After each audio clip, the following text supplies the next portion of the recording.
Yeah, you can label it anything there for today. I just labeled it their names. You can start recording now. Yeah, the recording started, so. Okay. All right. You guys ready? I guess I so. am. Let me take a sip of water. I'll be good to go, Sammy. Yep. Get her done. Isn't that what he said? Who is that? That's the comedian. Yes. Larry Yeah. the Cable Guy, yeah. Yeah. Okay, you ready? Yes. Go ahead and click. In 5, 4, 3, 2, 1. And I'd like to welcome everybody back today. I have the absolute pleasure of being here with Sammy Bajailia. I said that correctly? Yes, you did. Yes, we went through about 3 versions of that before going live. And Mr. Bajailia is a blind vendor here in Alabama. And also to Mr. Bajalia's left is Mrs. Lori Brady. And Mrs. Brady is the director, ADRS Business Enterprise Program. And we are going live today in Montgomery at the ADRS buildings here. And we are going to be speaking about empowerment through self-employment. And at this point, I'd like to hand it back over and allow you both to introduce yourselves, a little bit of history. And Mr. Bajailia, if we'll start with you.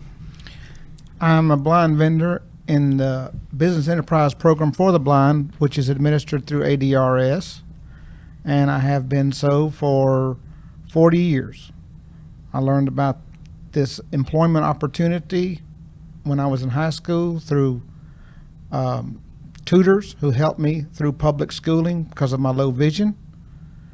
And shortly after graduation, I worked local jobs in the Birmingham area before deciding to go to Talladega for training at E.H. Gentry in vending, as my counselor advised me to look into. And it was an awesome opportunity, and I took advantage of it, and I've been doing that ever since. So you knew kind of from an early age the route you wanted to take in self-employment there. I knew I wanted to be self-employed because of the work ethics I was taught from my parents, and I knew that was the better avenue for me because I liked setting my own pace and schedule. Mm-hmm. I had already worked in the private sector for companies, and that was great too because that was jobs that you did, and you learned work ethics from that as well. But yes, self-employment was the avenue I wanted to take. Now, you said that you knew that because some of the things that your family had instilled in you there. Alex, that'll be fun. I'm not getting anything on Facebook. Yeah, neither am I. I was hoping it would pop up there. So we will go ahead and... I'm just going to restart this. Okay. Just one second. Let's see if the stream... Go to Facebook settings here. If I won't let you. That's cool. I'll send it down. This is what I was talking about with technology. Yep. Standard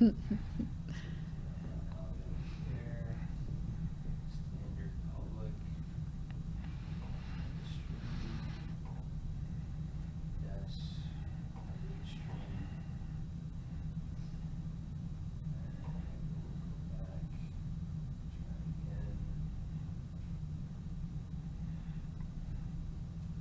Okay, now pull up on your thing there. And we're going to continue with this and then kind of go through that since we're recording. We'll have the video at length. So you mentioned that there were some things growing up that you knew you wanted to kind of go into self-employment there. What were some of those things that you learned from an early age or some experiences that you had? When I asked my father for a bicycle, I got a lawnmower.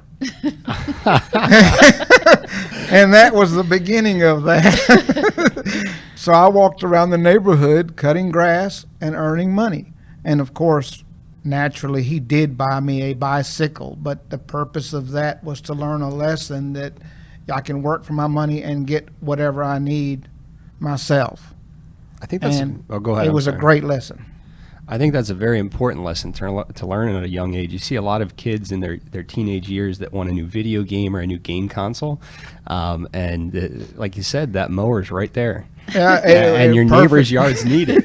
They all needed cutting. I could walk, and within 6 blocks, there were plenty of yards to cut, and it was awesome. And I made money, and I liked that because then when we went out with my friends, I had money, and they didn't. So, of course, I would buy them food. We'd eat pizza at Pizza Hut, and I would pick up the tab because that's just the way I've always been taught. Yeah. That's a very valuable lesson. And then you had such a great support network there to know the route of self-employment. Yes. And that all started, you said, at school. Yes. Yeah. And, Early age. And does ADRS work closely with schools? Or let's take a step back. Mrs. Brady, if you would introduce yourself. I'm Lori Brady. I'm the director of the Business Enterprise Program. I've been with the Business Enterprise Program for 32 years. I started in 1987 as a BEP representative, and I worked my way up and became the director in 2015. It was April, correct? Yes, Yeah. it was in April of 2015. Yeah. So I've come a long way, and as a rep, I learned a lot. But in coming into administration, I have really learned a lot about the program. So you've got a wealth of knowledge there. 33 years, you said? 32. 32 years. And what about before working with ADRS? Well, what did you do before then? Before then, I graduated from Auburn in '83, and I actually worked at a bank and with the Department of Corrections for a little while, and then worked with Troy University. At that time, it was Troy State, and worked with them. Are you guys both originally from Alabama? Yes, I am. Yeah. I am. And in the Montgomery area? Now, I grew up in Dale County, Alabama, in a small rural town called Echo. Echo. And I was in Birmingham, Alabama. Okay, perfect. And now you're a little bit south of Birmingham, you said. Correct. Do you miss the big city? I miss a lot of the conveniences, but now that I've adjusted, I wouldn't trade it for anything. Yeah. It's a little too busy, you feel? Definitely the traffic, but having all the restaurants, easy access, and the shopping easy access was very convenient. In the area, I'm in a rural area, that's not happening. You know, Jack's is it. There are some other restaurants. Everybody tries to start small entrepreneurship restaurants, and we go and support them as much as we can. You just have to go to Clanton, local town, or to Calera to find more opportunities. Yeah, but as far as the rural area goes, it's great, other than bad internet. You got to get like a business T1 installer or Oh something. my gosh. We were talking before we went live about the peaches in the area that you're living in, some of the small entrepreneurs around that area that have orchards and what have you. And, Absolutely. yeah. Absolutely. So what exactly is the Business Enterprise Program, and how did it get started? Some history there. It started with the Randolph-Shepard Act in 1936. Some congressmen, one from Virginia and one from Texas, passed this bill, and it is supportive of the blind vendors, blind, visual, impaired. It really started because there was blind soldiers coming back from World War II that were injured, and we needed a program for the blind. And so they passed this legislation called the Randolph-Shepard Act. And at first it gave, it authorized for blind individuals to have priority to work for jobs on federal property. And then as it's been amended over the years, it has now become priority that blind vendors or visually impaired have priority to work on federal property. Now, is there a multitude of jobs there? Like what types of jobs are available on federal property? Well, there's full line vending and cafeterias, snack bars, and military dining contracts. And plus, There has been some little gift shops, and we have a gift shop on NASA, and so, but there is little gift shops and delicatessens. So a majority of it focuses around food and service there. Yes, sir. Yeah. Okay. And then was it enacted in Alabama about the same time? No, in 1946, it was enacted in Alabama because the Randolph-Shepard Act, you have to have a state licensing agency, and it has to be done by a rehab program, a vocational rehab program. And so it was granted to the vocational rehab program here in Alabama to the Department of Rehab Services. So that was enacted in 1946. And that's basically saying that the federal government, this is written into law, but we need to make sure somebody at the state levels kind of overseeing it, making sure it's implemented. Right, somebody that is administering the program. And ADRS is the one to go to there. Right. Now, what age group do you typically see people start to reach out to the Business Enterprise Program? Well, you can start at age 19. And I was telling Sammy earlier that he's a model for us because at age 19, these days we don't have a lot of early 19-year-olds that want to go into the program. These generations these days, I tell you. It's a little bit older, but you can start into our program at age 19. And but like I said, Sammy's the model for that because his age is a little bit, we get them now around 30. So that's typically when they'll first reach out to you is about 30. They need to go through those 20s and those learning experiences that Sammy was getting in his teens. Right, that's true. I will say that the earlier the better, because longevity helps you. Some of the selection processes you're allowed, you get seniority, and those points in seniority do help you. And then a lot of people get a much better quality of life by being self-employed because you can understand there are not that many job opportunities for blind individuals, whether it's totally or legally as defined by the Alabama Code of 1975. So to give them some sense of equality and self-fulfillment and contributing to society, this path of self-employment is fabulous. The unfortunate thing is some people don't find out about this program until later, and they say, "Man, I wish I knew sooner, and I could be better off now than I have been. I didn't even know about it." And then there are others, of course, that lose their vision later in life.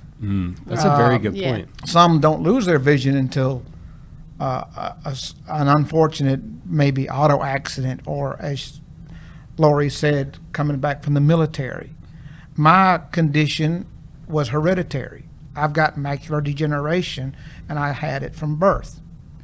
It's a recessive gene that was dominant in both parents, and when you have it in both parents, 50% of the children have possibility of having macular degeneration. There are 5 boys in my family. 3 of us are legally blind. Gotcha. You mentioned that the majority of the people that are originally reaching out are in their 30s. Do you notice, are most people that are currently in the Business Enterprise Program, are they people that have been legally blind for a while now, or are they more recent? Do you notice that those populations change? Because I feel like if you were legally blind earlier in age, that you would kind of be prepping for that as you go along and learning about it through school. But if you came back from war, obviously that would be something that you'd work on now. But the amount of the population that reaches out to you now, are they people that are legally blind since birth? Some of them, our counselors are sending to us, it seems like, have just, recent. We've had some that have been blind for a while and just decided to go to work or change vocations. But we have had some that have just recently maybe diabetic and have lost their vision, or an accident like Sammy said. Okay. So there are more people in this day and age that are more recently legally blind that are reaching out. That seems to be reaching out. Yeah. I was wondering if it was just the lazy video gamers that were that were like, yeah, now it's time to get a job. No. Well, Sammy, I'd like to for you to share your story, kind of from when you started talking about being self-employed and owning your own business, all the way through to where you are now as a business owner. That way, if someone's listening and they're interested in it, could really follow your story along. All right, out of high school, I worked for a couple of restaurants. Started out bussing tables and doing things that I could visually do. Obviously, I didn't serve any food because that would be disastrous. But I would bus the tables, and in a lot of cases, when the person I worked with quit, then I had to leave too because of transportation. Birmingham transportation is much better now, but you can imagine for visually impaired people, that's going to be their biggest hurdle. I mean, someone sighted can get in the car and go where they need to go, and they don't have the inconvenience until their car goes in the shop. But for visually impaired people, you can't get anywhere without paying somebody or going with a friend or calling a cab. So it is probably better to live in major cities like San Francisco, New York, where public transportation is 24/7, be it the subway or, now, of course, it's Uber. Yeah, the Ubers. Yeah, we have that in Birmingham now. But if you're in a rural area, forget it. Yeah. Was that a big thing, moving out of the city, that was an adjustment there? Major adjustment. How does that Major adjustment. How does that work now? Living in a rural area. You borrow the neighbor's horse. Horse and carriage.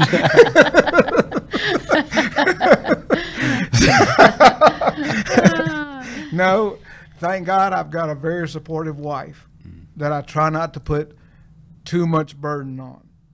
When I lived closer in, my friends were closer.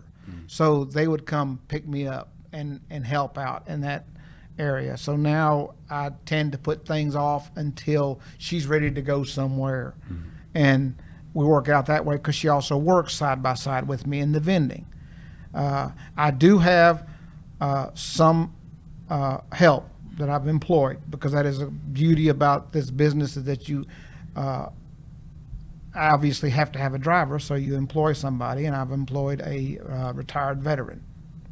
So we're always trying to help pave it forward, so to speak. So he could use a little extra money, and he's glad to do it, and he's an older gentleman, and he helps me out with transportation, and I'll do things that I need to do after we're done loading machines, since we're already out.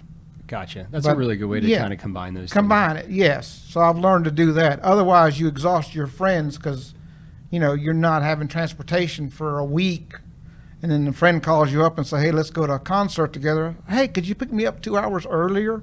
I don't need to stop at CVS. I need to go to Walmart. Things that you hadn't gotten done because you can't drive.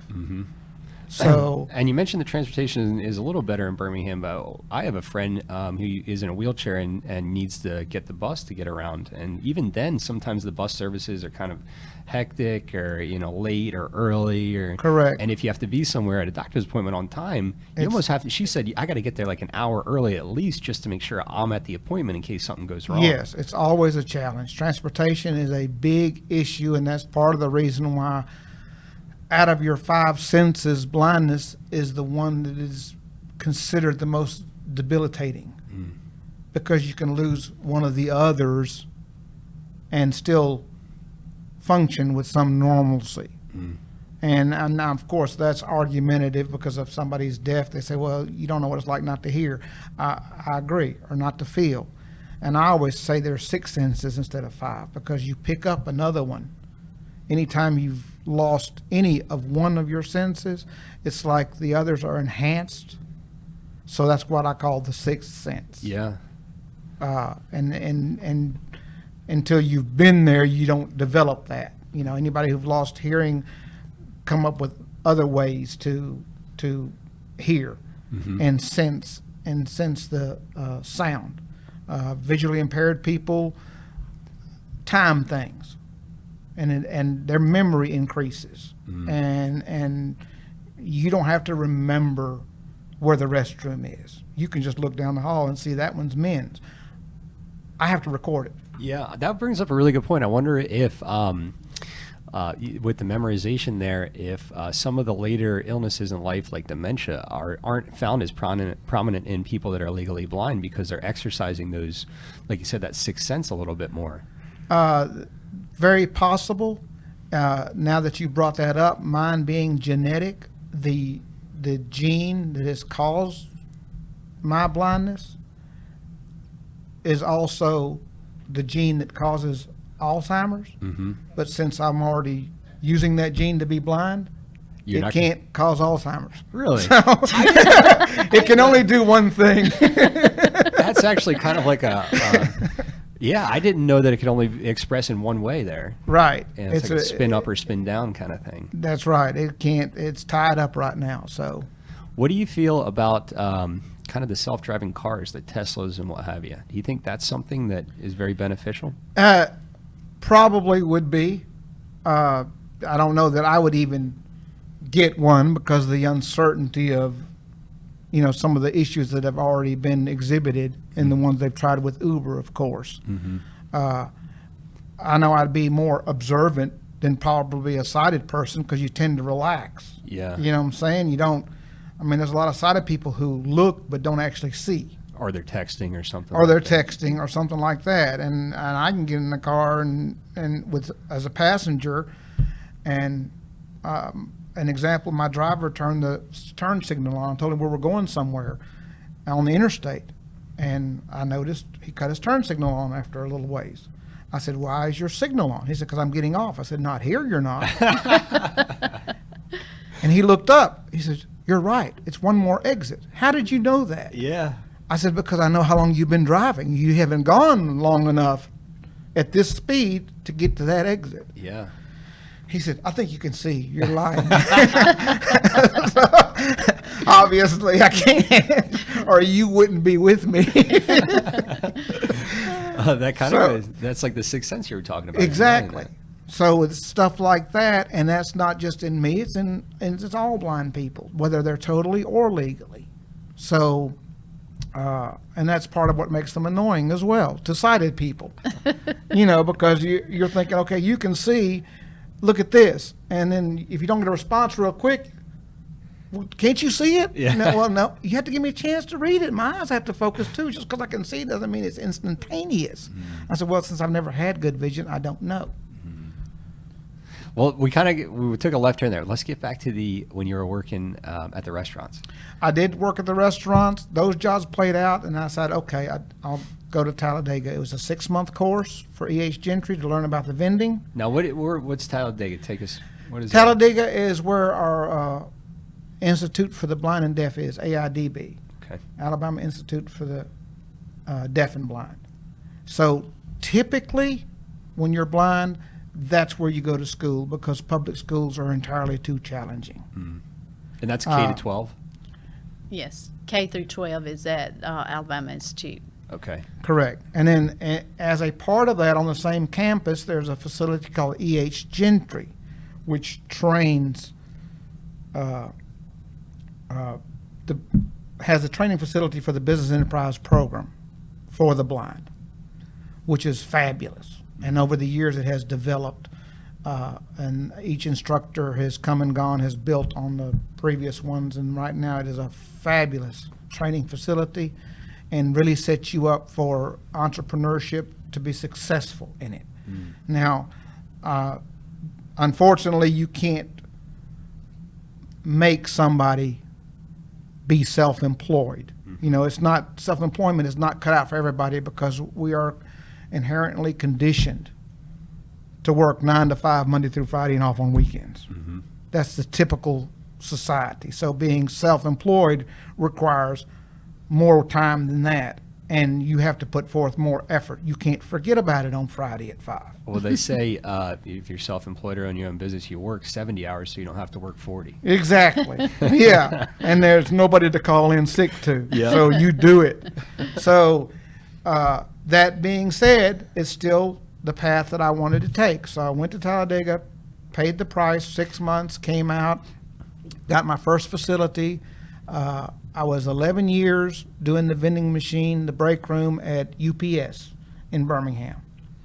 And after that, I went to another private industry called U.S. Pipe and Foundry in Collegeville in North Birmingham, and was there a little over 15 years.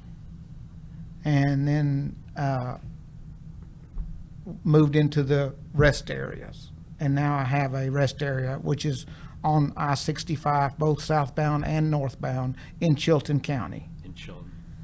Correct. Which is where the peach capital is for Alabama. So if anyone's traveling to go get some peaches or half a chicken there, stop into the rest areas and pick up some snacks. Oh, absolutely, and they do, and we appreciate it, and we meet a lot of fine people coming through there. Mm-hmm.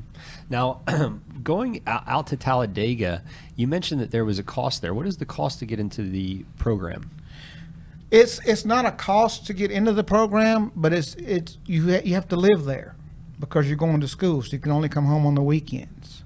So you either live in the dorms, or the costs that I incurred was from living outside the dorm. I chose to live in an apartment, which was fabulous, but it was still worth the price you pay being away from your family, coming home on weekends, taking the bus, because, as I said, I wanted to be self-employed, and you had to go through that training to get your certificate before you could be placed in a facility. Yeah, and there's a lot of planning to go before that, because if you're going to take 6 months off of work, you have to plan for you, or if there's a family there, and to do that. But that's kind of like a barrier to entry to self-employment entrepreneurship, is you have to go through those things, those life planning things. You do. And it's a major learning curve. You gotta pay a price. I mean, it's like no different than going to college for a specific career. Mm-hmm.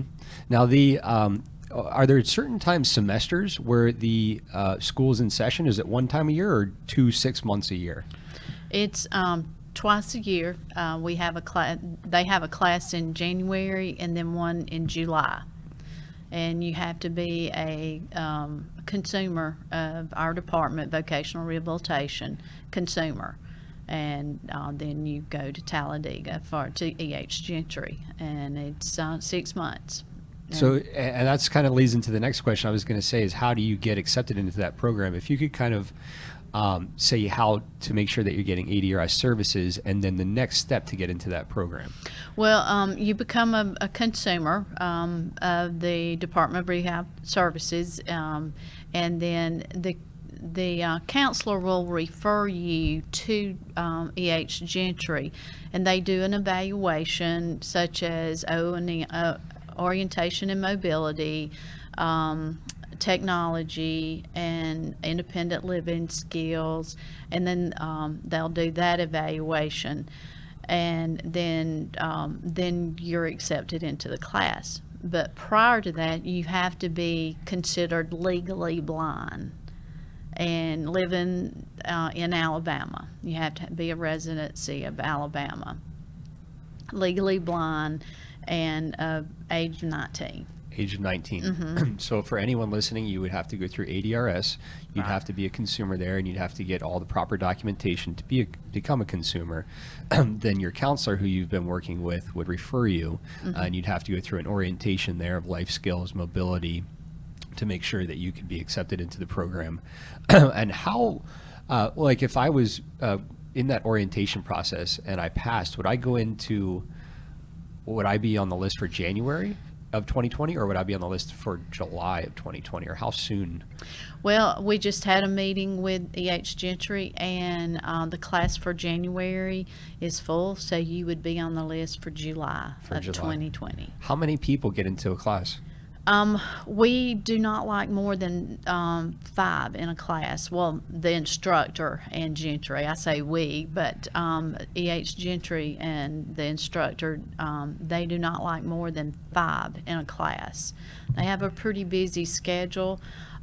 They have a little snack bar that I guess you'd call it a snack bar, wouldn't you, Yes, Sammy? you would. Yes. And they run that. Then they have vending machines that they service throughout the campus of Gentry and at Alabama School for the Blind. So they stay busy, and plus their classroom and the skills that they learn. So they stay really busy, and so they just prefer 5 students per class. Yeah.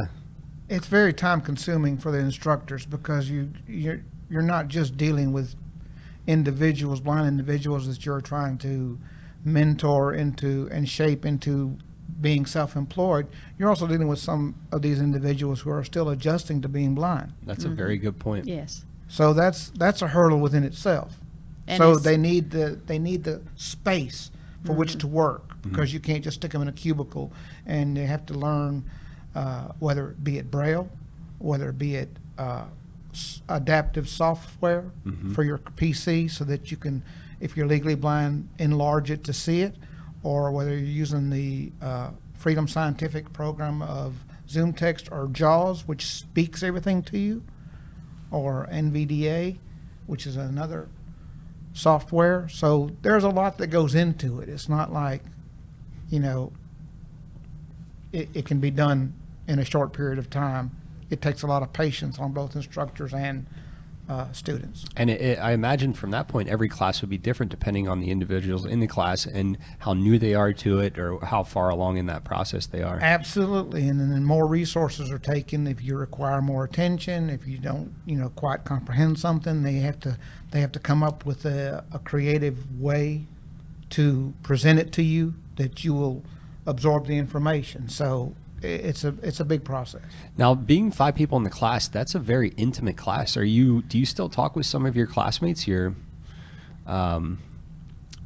peers in that class? I imagine you get to know each other pretty well over 6 months. Oh, absolutely. And as Lori said, there's a snack bar there, so that's part of the learning process. Is you're working in the snack bar, you're learning how to run a register, you're learning how to clean up. The health department inspects you, so you have to learn that. We take ServSafe courses so that we're authorized by the health department to work around food. You get to clean the grill, you learn temperatures. Loading the machines, you get to, go around and you figure out the best way for you, whether you need to use a pair of hand trucks or if you need to use an actual cart so you can work from waist high. If you have, because some of these people who are blind have other issues too, whether it's back issues or diabetes, as Lori mentioned. So, that they're learning that, and they also learn to purchase, so they can know how to purchase for their business. They get to purchase the inventory for the school and for the class, for that snack bar. So it's a big process. And then of course, as these vendors come out, we stay in touch. Yeah. I imagine that's a big thing too, is after the 6 months, it's not like you learned everything. There's going to be a lot that you learn in the field. That you're going to come across like, I know we might have touched on this, but I am not sure. Sammy has been a mentor to some of the ones recently that have come out. He's reached out to some of the new ones to just give them the ideas of, hey, you can do this or you can do that. I'm selling this in my vending machines. It's selling real good. Or, here's a good source to buy this candy bar or this drink, or, so he's been a mentor to some of our vendors that have just come out. Yeah. That's a big thing, the peer support network there. It's huge, yes, and it gives them a real reality check, because while you're at Gentry learning this, of course, the pricing is totally different. They're not there to make a huge profit. They just want to cover their costs. So when they get out and actually place vending machines on site, your pricing is totally different, and cleanliness is a big thing. People don't want to buy anything out of a dirty vending machine. Yeah. And you don't think about cleaning those things, but the vendors do.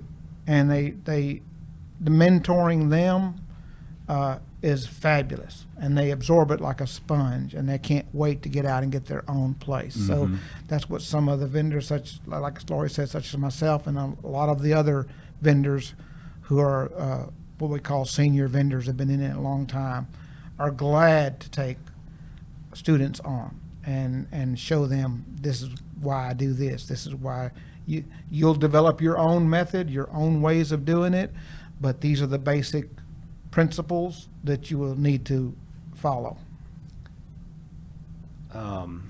I imagine that's peer support network is huge for getting out there. It is, and then of course, the other big thing is you're automatically going to have an employee. You can't go anywhere and do anything. You have to hire somebody right off the bat. So if you don't have family members that are willing to help you, or if you don't have a spouse, then you've got to hire somebody, because you can't drive to your facility. You can't drive to anywhere. So somebody's got to take you. So you've really got to be able to utilize your time wisely. It seems like as you go through some of the things that are being taught, 6 months seems like too short of a time. And I'd like you to delve in. I'm going to ask a few more questions.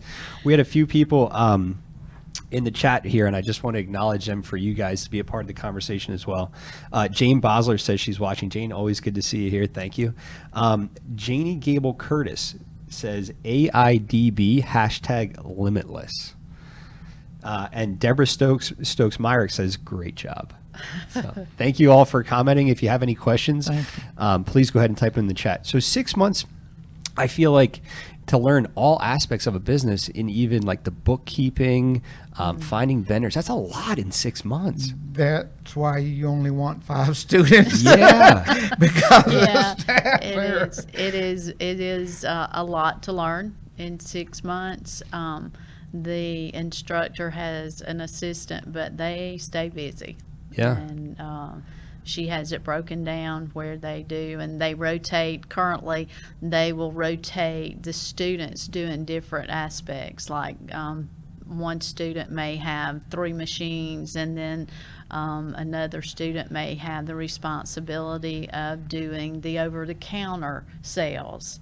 And then one may have they have a popcorn machine and coffee machine, so one student may have that, and then they rotate every 3 weeks or 4 weeks, and so they're all doing something different, plus all their classroom work. I was just going to ask, it sounds more hands-on learning, but there is a classroom There's aspect to it as well. classroom work time. Yeah. Absolutely. You've got Yeah. to learn the bookkeeping aspect of things, and then they also plan field trips with them to go to facilities, working facilities, so they can make a decision as to what direction they'd like to go in when they get out, because some people prefer a route. So you've got a driver taking you around to 12 buildings and you're loading machines. Others prefer one place. So you may have a large account like AT&T building. So you just go there and don't have to go anywhere else and do that 3 days a week or whatever. Others prefer outdoors, maybe a rest area. Some may want a dining hall. So, or a micro market. Micro markets are big now. What is a micro market? It is a unmanned convenience store, basically. It's a we have one in the Hartselle area. It's set up in a little break room, and it's snacks, and the customer can go in, pick what they want, and go and scan their item in a kiosk. Okay. And it's all debit card or credit card, and but it's like unmanned. I know that Amazon and Whole Foods, they're kind of doing some of that stuff where you can pick up produce off the shelf and just kind of walk out, and it's linked to your account and what have you. Yes, that's a micro market for us. It's all vending products, fresh fruits. It's the same principle on a smaller scale. Right. The system you have to help you with that comes with several cameras to keep an eye on the facility, and you have to have a good working relationship with the company that you have the market in, so that they support you in the event of theft or something of that nature. They can reprimand the employee. The whole purpose, obviously, you don't want anybody to get fired, but naturally when stuff is there Walking for out. you to take, Yeah. then you tend to take it. Now, you mentioned that some people may want to do more of a route versus one building, and you've had experience in the UPS. Was that one building there? One building, yes. And now you have two locations. What do you see as kind of the plus minus of both? Okay. The plus is you're outdoors on the route. You get to be outside, and if you work it correctly, then if it's raining, you can avoid going. You keep an eye on the weather. Or my perk having a rest area is it's 24/7. So when it's 104 degrees, I can go at night when it's only 90. Not that that's really cool, but Yeah. it's 14 degrees less. I lived out in Phoenix, Arizona for a number of years, and out there it gets hot as well. Oh, and it's sunny all the time Sunny. in Phoenix. And it was like if you were going to go outside and walk your dog, you typically did it before 6 o'clock in the morning or after 11 o'clock at night. Okay, so you get my point. So the ones who are indoors don't have to deal with any of that. You're there, you're in AC, you're fine, and you can get all your deliveries in one spot. On the other hand, since you have a route, you typically would have a mini storage that your suppliers would deliver to, and you give them a key access. Okay. And they would drop off your goods, or you're having to pick up your goods if you have a box truck or a van.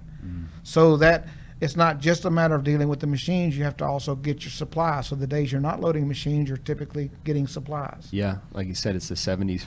That's all the time. Yeah. Do you notice that the rest stops produce just as much in revenue as a big building, like a UPS store? Yes. Are they similar, or is it more? Depending on where the rest stop is, makes a big difference. Obviously, all states have them, and some are busier than others. UPS was a fabulous place. You know, it had, naturally, you had all the office workers. That's the only reason why that facility worked for me, because obviously your drivers are only there in the mornings and in the evenings. So once they're gone in the trucks, you have nobody but cleanup crew and a few supervisors. But that being the office, a training facility, it had office staff, and that made it more viable. Now, when you say that, it sounds like there might be some good spots are higher ranked in revenue. And how does that get decided? Who gets those locations? We have a selection process. When a facility becomes available for replacement of a blind vendor, we have a selection process, which it goes on seniority points and vendor appraisals. The vendor has an appraisal once a year, and it's done by their BEP representative. And so we take the last 2 years of their vendor appraisal and average that out. And then they have their seniority points. They get a point per year of being in the program. So Sammy, you've been in the program for how many years? 40. 40. So Sammy would get 40 points seniority. And that goes back to saying earlier the better. You know, Right. you got involved Yes. very early, Yes. and that pays dividends later. Yeah. What is the vendor appraisal? What does that consist of? Well, we judge them, praise them on work habits, cleanliness, and then we judge them on submitting their monthly reports on time, and percentage of gross profit and percentage of net profit and sales volumes, because we have standards that they have to make. The minimum of gross profit is 40%. Their net profit is 20%. Their sales volume is based on the facility. It's averaged out, and it's based on the facility. And then maintaining what their level of inventory that the state has invested in that facility. I think investment is a really good word there, because it sounds like an investor that you would want the businesses that you're investing in, the highest performing ones, to have kind of the biggest opportunity. Right. And so, but that's where we, with the appraisals are. And so once that's complete, then we rank them, and it's, they're selected according to their appraisals and their seniority. Now, is there a limit on the number of, let's say, rest stops you can have? Usually it's per facility. I mean, and we have facilities like Sammy's facility has 3 rest areas. Don't you still Yes, have Maplesville? yes. He has the facility, the rest areas on 65 in Chilton County. Then there's a small rest area in Maplesville. Well, let's say somebody had spent 50, 60 years as a vendor and they've grown their business to 100 employees. Could they be in charge of all the rest areas in Alabama? No, we have locations. They're called facilities. Facility, yeah. And we develop them and put those facilities together. And it's just, one facility may have 10 locations. But you can't have 2 facilities. No, just Okay. one facility at a time. I gotcha. You can grow your facility. Yeah, you can You grow. can increase it. Yeah. You can have, you may get the facility and it have 6 stops, and you increase it to 20 stops. Yeah. Right. But it's still that one One facility facility. number. Now, when I hear facility, I don't normally think of geography, but that's what it sounds like, is a geographic patch of area that you can set up however many stands or, vending Right. locations at that point. It is kind of geographically like we have in Montgomery. I think there's probably about 15 facilities here. Okay. And so, but it's geographically, but one facility may have, the facility here at this building, just so to speak, I think he's got about 10 other stops. So, but it's spread out throughout Montgomery. Okay. Somebody had a question in the chat that Janie Gable Curtis says, do all your machines have card readers on them now to make purchases easier? No, not currently. They do not. We have started buying some credit card readers and putting on the machine. Some of the vendors have bought their own. We have to buy off a state contract for our vending machines. Oh, okay. And so our vending contract is coming up next year. So we hope to put machines on without card readers and some with card readers. Now, do you see any difference in the field with card readers to non-card readers? Absolutely. What do you- Yes, what do you see do. there? There's a definite increase in sales. Really? Yes, because the younger generation doesn't carry cash. I think I got $2 in my wallet. Yeah, exactly. So they'll swipe a card easily. And when you were asking about card readers, there are some facilities that they don't work in. Like I've got machines at the Emergency Management Services, which is beside the Peach Park where you're at, but it's underground. Okay. So you don't get a signal. It can't go through. The No, transaction can't go through. cannot work. And then you have, in some cases, we have machines in the Department of Corrections or prisons. They don't work there either. Yeah. In some break rooms they will if they're closer to a window or something. But you have those issues. So- because these work off cell towers.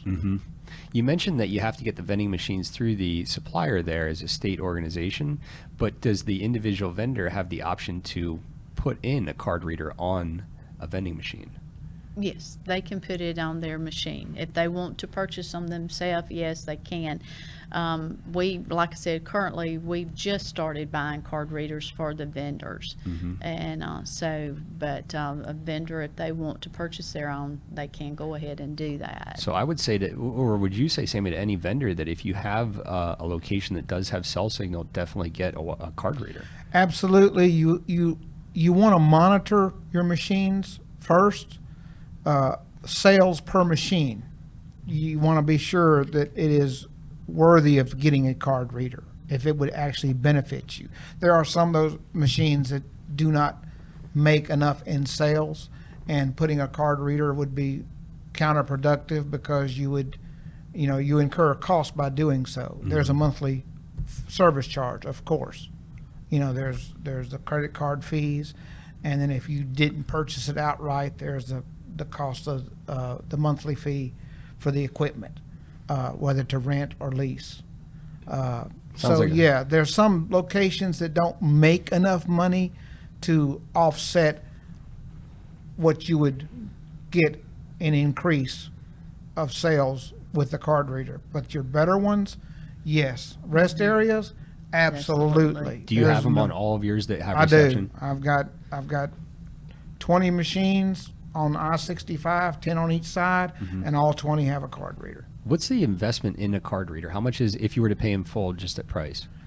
$240. So that is a decent amount, and you'd have to weigh that over the amount of purchases. Correct. You know, so it might take a month or two, or maybe even 6 months to pay that off. Correct. Yeah. Okay. If you're buying enough of them. Yeah. But the increase in sales is substantial. I mean, it's anywhere from 20 to 30%. It's worth it then. It pays itself off. in the Yes, long it run. will. It will. In the right place, it pays for itself. Let's jump back to getting out of school and going to the UPS. I'd like you to kind of take us through that journey of how you found that location.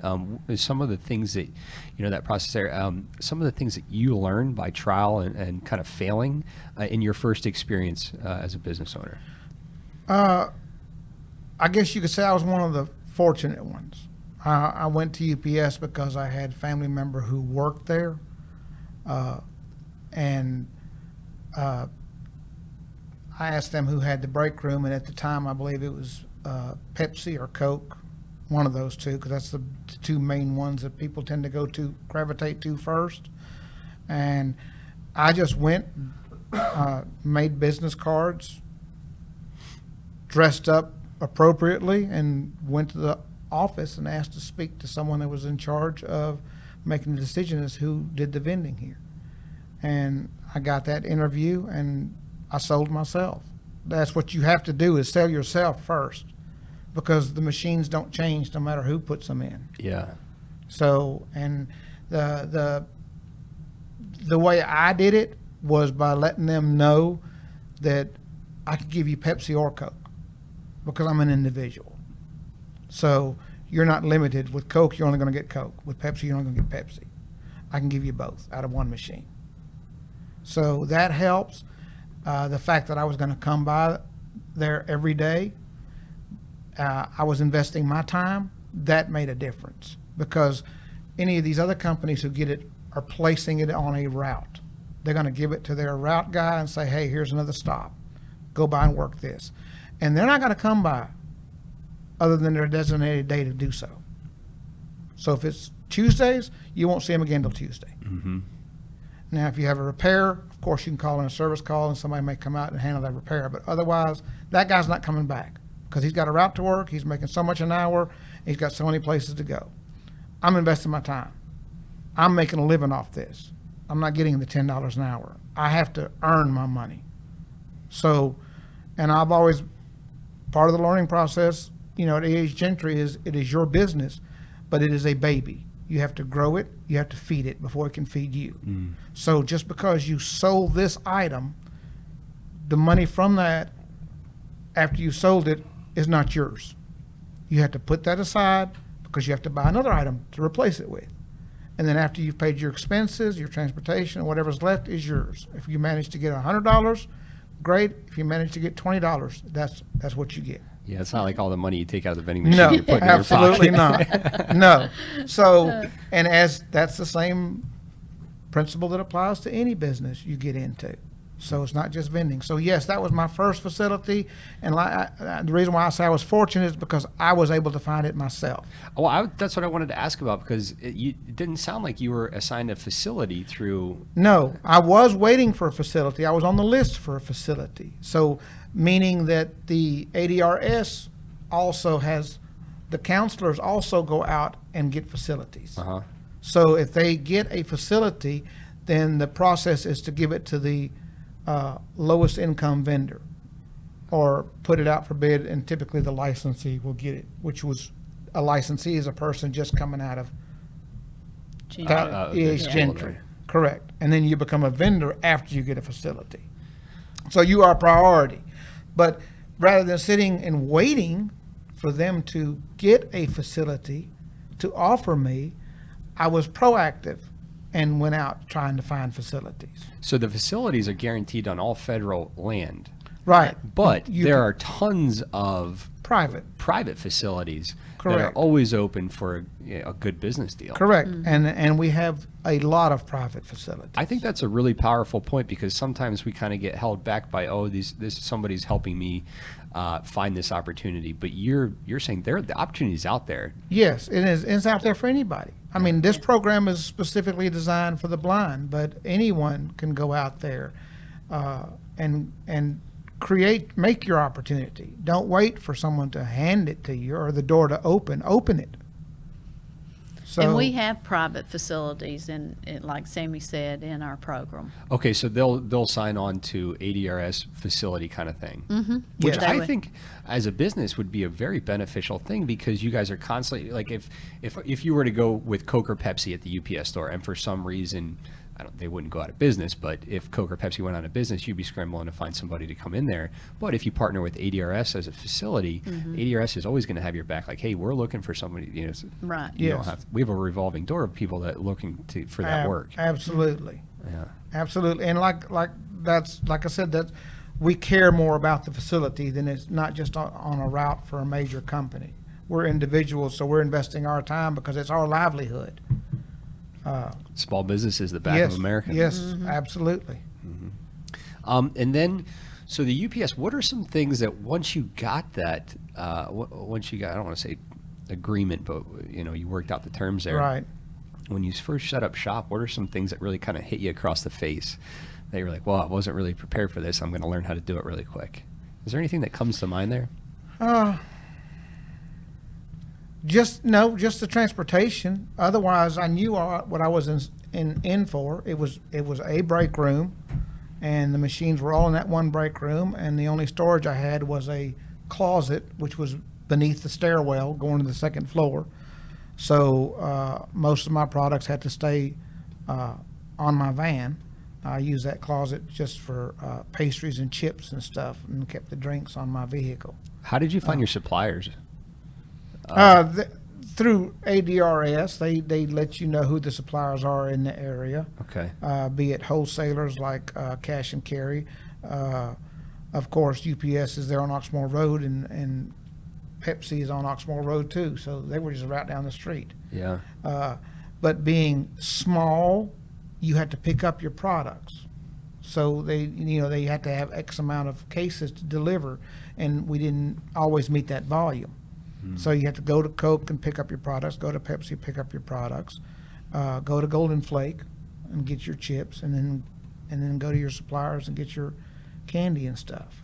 Why did you decide to leave the UPS location and go up to further north? I did not. The unfortunate thing in private business is if whoever's in charge, the grantor of the facility, the two easiest things to make changes in are janitorial services and vending services without getting bucked.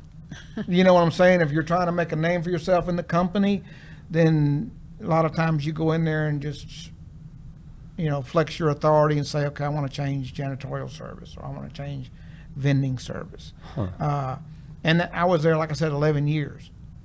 I would still have it if they didn't decide to change to someone else. Yeah. And that's fine. That's their prerogative. So I may have made somebody mad along the way. I don't know.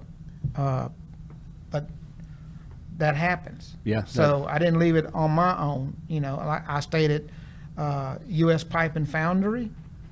That's why I took that facility, because it was available. Otherwise, I'd be unemployed. Now, did you find that facility through ADRS?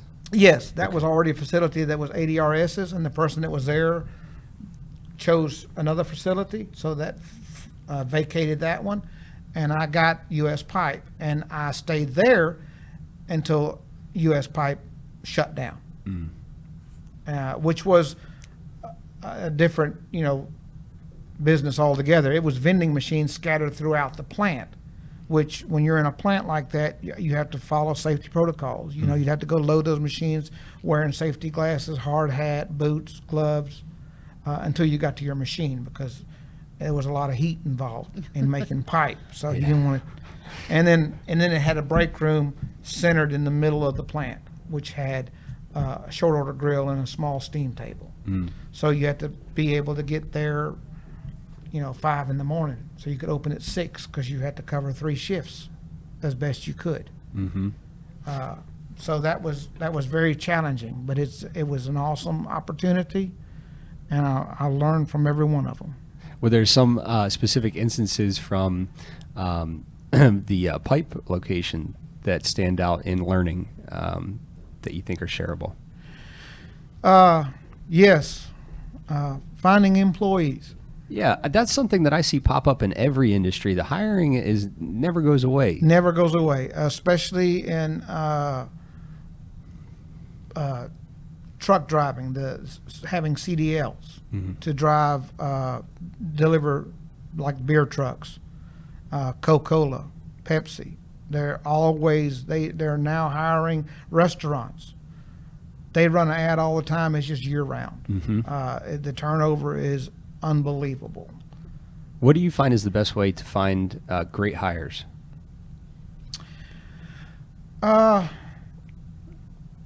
It's best if you can try family, start there, and networking. Social media now is probably very helpful in that. I always try to reach out to veterans if possible, because they typically have already been trained in a lot of the basic qualities that you'd be looking for anyway, such as honesty, punctuality, work ethics, discipline. So you've already got a leg up by hiring a veteran, and that's one of the ways to do it. Run an ad in the paper for that in your local area.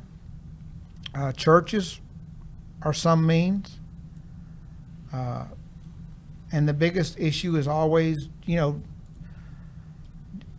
spend the rest of your time making sure they're doing their job, and because you want to make sure your business is successful, and you want to pay them a fair wage to make them, not want to leave you and hopefully stick with you. The turnover is what hurts you the most. Well, you want to make sure they can care for themselves and their family as well. That creates a good work environment. And that's why I say sometimes go to retired veterans, because they've already gotten past that point and they're already on retirement, and a little extra income helps them, because typically a lot of times when you're in this industry, you're wanting somebody part-time and not so much full-time. It's tough finding part-time. It depends on what they're looking for. Right, exactly. Yeah. And someone retired only wants part-time. They don't need a full-time job. That's why they're retired. Yeah. So they had that. Yeah. So retired military. Exactly. Exactly. So that helps, but full-time is difficult because you're the one that's self-employed. You want to make a living too. So you don't want to have the business for them to make all the money. So you have to, because a lot of vendors, sometimes if they have one facility and they're able to get deliveries there, they just need the transportation there and back. But they always keep the help with them because they need eyes to see coin jams or price changes or stuff like that. They need technical stuff that have to be done to the equipment that they know how to do but can't see it to do it. They can instruct you as to how to do it and tell you which buttons to push and stuff like that, but they can't see the display on the machine. Now, we've talked quite a bit about vending in the food industry, and the class really being centered around that a lot. Does the school also teach general entrepreneurship for individuals that are legally blind, even if they don't want to go into that? Well, our class is basically around vending and food service, but now Gentry has a lot of other programs that they teach and I know they've offered business classes and other classes up there. So it's kind of a separate program then? Right. Mhm. Okay. You may not have to be through ADRS, consumer of ADRS to get, or you do. I think most of the students up there are VR clients, Okay. consumers. But you don't have to go into the BEP P program. Yeah. Yeah, you you can can do be there are a other things. consumer, if you, for any type of training, but you don't have to just go to BEP. Gotcha. Yeah. When I started back in the years ago, obviously, they also taught piano tuning, body shop work, because being blind, you had a great sense of feel, Yeah. so you could work on cars, and then as far as the body shop goes, and then piano tuning, obviously, because your hearing is more in tune. So those are other businesses. They don't do that now, Yeah. obviously, but At one time, they had a vending machine refurbishing program. Yeah, that would be perfect. Yeah, and now they don't. But just a VR consumer, and they've got different programs up there for them. Okay, yeah, because I would think it's maybe somebody doesn't want to go into the vending Correct. industry, but there's other programs that are offered. And the instructor that does the BEP program, she's licensed to do the ServSafe class that food service workers have to have if you're going to work in a restaurant of any kind. And I know that they have students that come straight from Alabama School for the Blind or from the School for the Deaf and come over that are going to do summer jobs or are going to work in a restaurant, and she can give them the test, the ServSafe test. So that helps, Yeah. them more be able to get a job. I had a job in the food industry when I was started when I was in 7th grade. It was under the table, and I couldn't be hired yet, and I definitely did not take a certification test. It was a local flea market. but still, it was a learning experience. Experience. Yeah. With entrepreneurship, they say 99% of new businesses don't make it past the first year. If you have 5 people graduating a class a semester, what do those percentages look like for long-term success for graduating vendors? Do you notice that mostly 10 people every year continually have their own business 10 years later? I would say so, yes. We've got vendors that have been in the program. Sammy's an example, 40 years. We've had a young man that graduated last year that's already working. And we've got the need for, we've got jobs that are being run by temporary vendors right now, which means we've got a vendor that has his own location that is working. He's doing 2 facilities. He's right. And he's ready to, they're ready to, hand it off. But we haven't had someone to take the location yet. So we're looking for students to come out. So there is that chance that one of the 5 can get a location. Yeah. Well, we do have one that will be graduating probably from that class sometime in the fall, I think. And because they delayed this year's class. But so we do have a good success rate. Yeah, well, you bring up a really good point too about geography. It has to be a local, or you have to move. Right. That is the one thing that we have worked with the VR counselors about, is when they're talking about BEP with them, that they need to understand that the jobs, you're going to have to be willing to move. Yeah. And the hard thing about that, as Sammy has said, is the support system. It's hard for them to want to leave if they don't have a support system, but they're going to have a support system. Yeah. And but we try to encourage the counselor to talk to them about being willing to move to take a facility. Mm-hmm. And your central office is here in Montgomery. Yes. And the school is in Talladega. Right. But what if somebody is in rural Alabama? Do you have offices throughout the state? Yes, we have 7 offices throughout the state. We have BEP representatives throughout the state. We have 12 representatives throughout the state and 12 technicians, BEP technicians, that work on the equipment throughout the state. Now, Sammy, something Mrs. Brady touched on right there is a support network. If someone were going through the class and was knew that they had to move, what would you tell them about your experience in rebuilding your support network when you do move, or things that you can work on before? Learn the geography where you're moving to, what facilities are available to you, transportation and so forth. That's going to be the biggest thing. And see if you have any family members in that area. Reach out to your family members or friends that may know people in that area. Families are huge and typically live all over the state after being married or so. If you're fortunate to have a spouse who's willing to work with you like mine, then that's a major help. But you obviously need to pay them as well. Just because they're a spouse doesn't mean they don't get paid. So yeah, I feel like the only way to do that is to have a bunch of kids. I think I was an indentured servant for my father for a long time. That's about the only way you can get away with it. That was the other thing from my background. I had family all in the food business, and I grew up probably like you.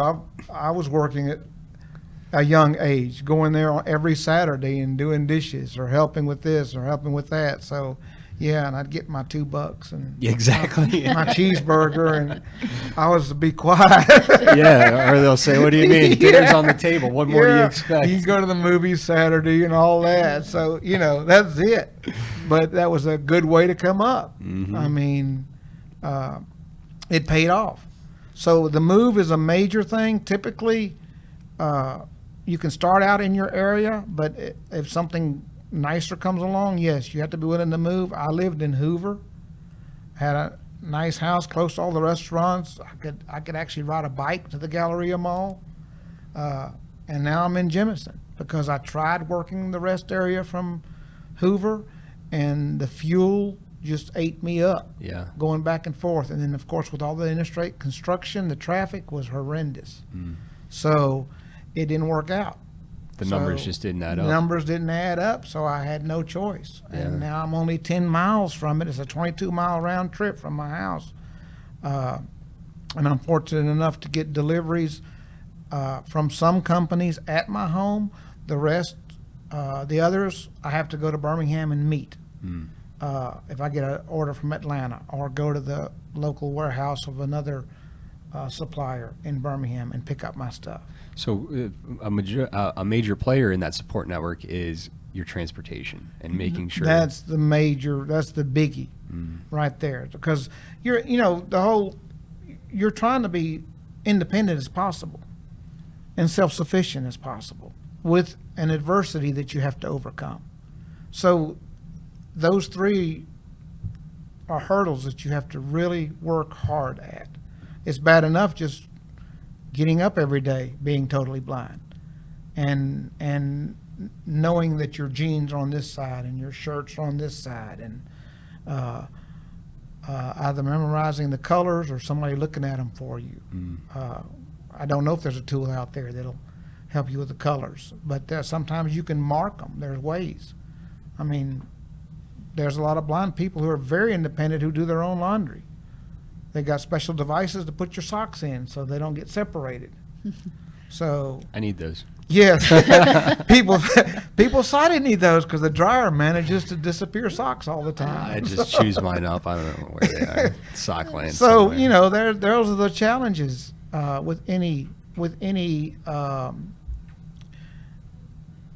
one of your senses that you've lost. But in the blind world, it's tough, but it can be done.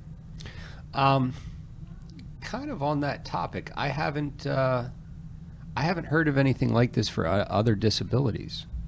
Are there specific like entrepreneurial things for other intellectual or developmental disabilities? I haven't heard of specific programs for that. I guess it would fall under that though. Under the Randolph-Shepard Act, it was just meant for the blind. And now as far as other opportunities, I know there is some for the deaf. I'm just not, my It's not your specialty there. specialty is just blind. Okay. And, but at EH Gentry, they teach different vocationals to the blind and to the multi-disabled. I think we need to do a broadcast with EH Gentry. I really do. Gentry is one of our is our partner, and they are wonderful. Dr. Yvette Pierce is our one of our main contacts up there, and her group, she does general services, but and Susan Serro is the instructor for BEP, but they do different vocationals for the deaf and multi-disabilities. Yeah. They do all kind of technical programs, and so they're really, really good. I think I'm gonna reach out and see if we can't do one there. I think that'd be really cool. I'm Yeah. gonna name drop you guys. Like, oh yeah, they told me to show up. Yes. Do that. But, do. yes, it would be a great interview because they can elaborate further on it. On the other disabilities. On the and- other disabilities, And yes. what they offer. One thing that I came across on the website, it might have been a document that I clicked there, but is the term substantial gainful activity as defined by the Social Security Administration. And I wasn't really sure what that meant. Substantial gainful activity. Is that assessing like the business as a whole? Right. It's a term, and when I was looking at it, because it's different amounts for the blind than the non-blind, and it's like the work ability, the net amount versus how did they exactly, it's net of impairment versus the related work experience and how much they make. A person who earns more than a certain amount monthly, and that's the way they judge it. And let's see, for blind in 2019 it's $2,040, and for non-blind it's $1,220.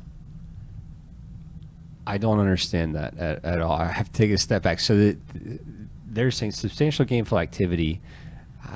If you make over $2,000, then there's a limit, or they're saying it's a good business if it's producing a net take home of $2,040.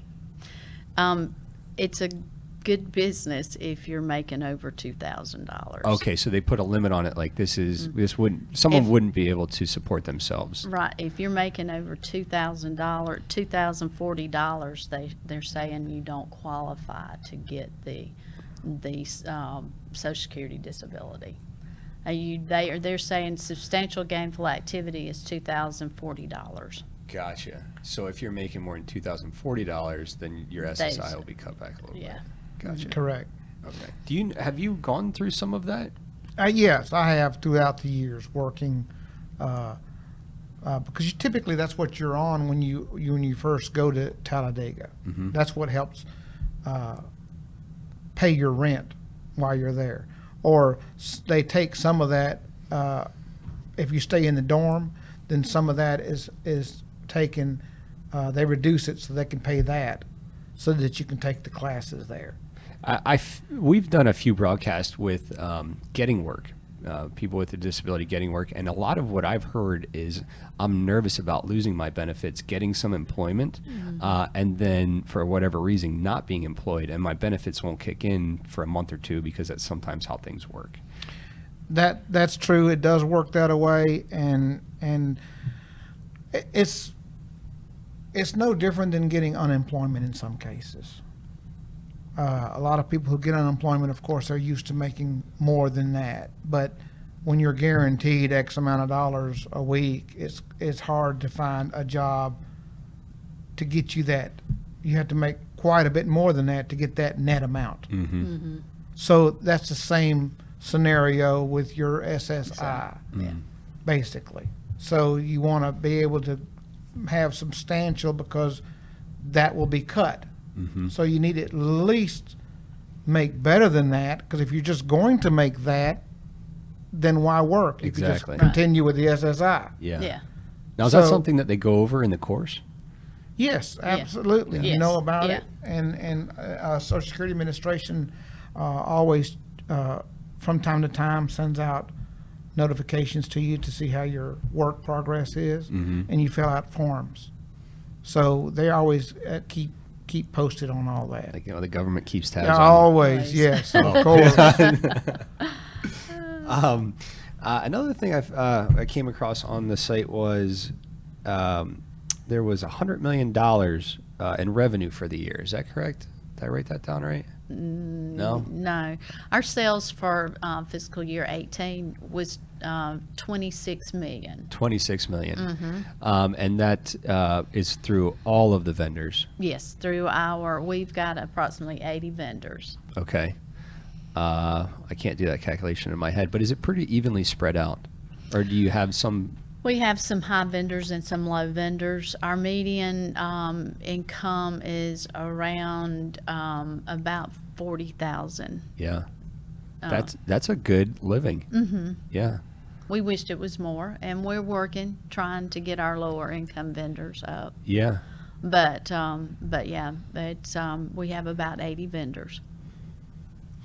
That's I mean, you can support a family on that if you if you have a working spouse. It helps out too, but 40,000 is doable, and it's nice saying that you can create your own schedule even though you're working more hours. It's some people aren't meant to go into a 9 to 5. Correct. Yeah. You know. I'd like to talk a little bit about some of the accessible technology that you've noticed has really helped, whether that's phones or anything that you use in your daily. For me, it's the iPhone. I think it's a fabulous device. Now, of course, Android, there's nothing wrong with Android either, but I know Steve Jobs focused on the disability aspect a lot on the iPhone. So a lot of his design included the hardware, not so much just the software aspect of it.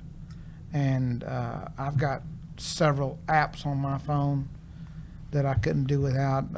One is KNFB Reader, which is one of the apps that is KNFB Reader, and you can put a sheet of paper on the table and hold the camera above it, and once it's in focus, click, and it'll take a picture, and it'll read the entire document to you. That's amazing. Yes, and It's a there's one PDF. called Seeing AI, which is also another fabulous app. Microsoft is always coming up. As a matter of fact, Microsoft has a disabilities division for their computers. You can call them up if you got a disability, and they will help you with your computer. I've heard they're doing some stuff in the gaming industry now too with controllers. And I what have wouldn't you. doubt that a bit. Yeah. They are doing a fabulous job. Myself personally, Freedom Scientific is a company that puts out a lot of great software for computers. I use Zoom Text, which is an enlargement program. Just a quick illustration, if you look at your computer screen and you see all your icons, say you've got 10 of them. Because of my vision and the magnification that I have to use, when I turn Zoom Text on, I would only see 2 of them. Okay. So that's what it does. It magnifies the screen so that you would have to actually move your mouse to see the remainder icons. Is it kind of like a magnifying glass if you Correct. scroll over? Okay. It I just gotcha. magnifies the screen. I got you. So your pointer, instead of being minute, is maybe the size of a dime or a quarter. Yeah. You can change color, so you can, because with your low vision, contrast makes a difference, whether it's black on white or white on black or yellow against blue. Sometimes that helps. Light tone helps. There's also another program called JAWS, which is for the totally blind, strictly voice. And you learn how to move your mouse according to that, or you have your keyboard and your controls do certain functions with that. So it'll read the entire screen to you. And I think now they've come up with one that's called Fusion that combines both Zoom Text and JAWS. Okay. And I don't know how it does when it gets to pictures, but I think they've made great advancements in graphic announcements, like gra- picture of small face. You know what I'm saying? Graphic and not so. I went to school at East Stroudsburg in the Poconos, but I also took a few classes at Arizona State University when I was in Phoenix. And one of the jobs that I ended up getting on campus there was a transcriber. And what we would do is we would get textbooks. And then there would be a chemistry textbook or what have you, and then there would be a picture of a cell. And my job was to go through and describe what that picture was. And I did that for a semester, and it was very valuable experience. And I noticed that we'd always use the clock. This is at 2 o'clock, this is at 1 o'clock, this is what this picture does.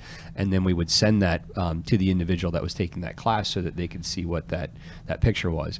One thing that always frustrated me, though, was every college had their own transcribing department. I never understood, if you're using the same textbooks, why you wouldn't have this centralized framework that Correct. the user could then upvote, like, this is a great description, I recommend this if you guys are taking this course in this textbook, you guys, but they never shared resources like that. It was always very frustrating. That would be frustrating, and that is a big thing that would be tremendous help, is sharing resources. And other softwares is reading books. Since you're legally blind, I don't read. I have to listen to them. Now, people who get books in Braille, or you can go through the Library of Congress and receive books on tape and listen to them. But now with all the latest software, such as Amazon and then Audible. Audible, yeah, I use Audible. Is great. Mm-hmm. The only thing is I don't get into novels or Harry Potter, and there's nothing wrong with any of those. Or I wish there were more books, like mechanicking. Yeah. How to work on stuff, you know what I'm saying? But it's hard to do, because I'd rather learn how to do electrical work or plumbing or, stuff like that. Of course, it's hard to do that, I'm sure, because there's so many diagrams and photos that would come into play. But as far as I like instructional books that teaches you things. Yeah. You'd almost, I would immediately think of going to like a YouTube and just listening to the audio, Exactly. but then you'd still have to Yes. have someone say the directional stuff. Right. But the YouTube is a big help in that area as far as one specific task. But if you wanted to learn another job, then you would like to have the book, like I said, the mechanicking. This is more for our personal, as we go and design a website to put this media on, what do you notice in websites that it's very accessible and like the picture perfect website? What characteristics do they have? The websites that a lot of people, when they design websites, do not pay attention to the color contrast. That is a big thing, and it helps anybody, even who is sighted. Is you don't put a dark gray font on a light gray background. You want to have a little bit more clarity, or they use a light color brown on the white, and the contrast is not there. So thanks to this software, we get to change that. And then, of course, nowadays with web pages, they need to take into consideration the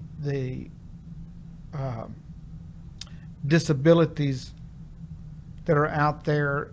I'm not saying they need to design a specific software just for people with disabilities, but you've got the baby boomers, for instance, is an aging generation. Yeah. So macular degeneration hits you at older age. And there's a lot of people out there with decreased visual acuity. And that's one of those things that people don't check on a regular basis. They wear out slowly, like your shocks on your car. You don't notice it. So the contrast is a big thing. And if you're using an adaptive software such as Zoom Text, some websites don't react well to that. And especially the websites that have interactive pictures that are always moving, or if they've got a slideshow going across there, that's horrendously annoying. I have a question about that. The interactive pics on YouTube. If you scroll over a video, it will give you like the first 3 to 4 seconds of a highlight. Is that what you're talking about as an interactive like thumbnail there? Anything that'll start to autoplay? I've gone to some websites and they have their advertisements. Okay, They'll pop up a special, that's got to be so. I hate $25 off of this particular item, and then the next thing you know, that one box on the screen, not the entire screen, that one box will change. $10 off this item. Then the next box, order today, or these are the specials, and then it slides again. It's like, I didn't have a chance to read the first one. Yeah. And it's already gone, and I have to wait for it to, cycle back around to go through it 2 or 3 times to make sure I caught them all before I click on the one that I actually wanted to go to. Yeah. So typically, those are very annoying, and I have to wait. Usually, I wind up hitting, a drop box to see them in print, as opposed to looking at those. So on the website, don't use any scrolling features. The scrolling features are bad. Okay, so note taken. Color contrast is a big thing, and then anything that's timed doesn't work real well, because it takes some people a little longer to read something, and especially with banking sites. And I understand, time, like you're getting logged out or something like that. Yes, and I understand why. It's for security purposes, but or you're filling out an application. Yeah. On a particular site, Well, and even it times you before you get to the bottom of it, so you have to do it 3 or 4 times so you know what fields are coming up, so you can hit them real quick. I've done that when I'm checking out for like a concert ticket, and you get like 5 minutes type in your information. I'm like, where did I put my wallet's in the car? Yes, Like, no. Then I go things. back and the seats are taken. Yes, yes. Or what do you call it? They're not scammers, but the ones that purchase a bunch of tickets and then resell them.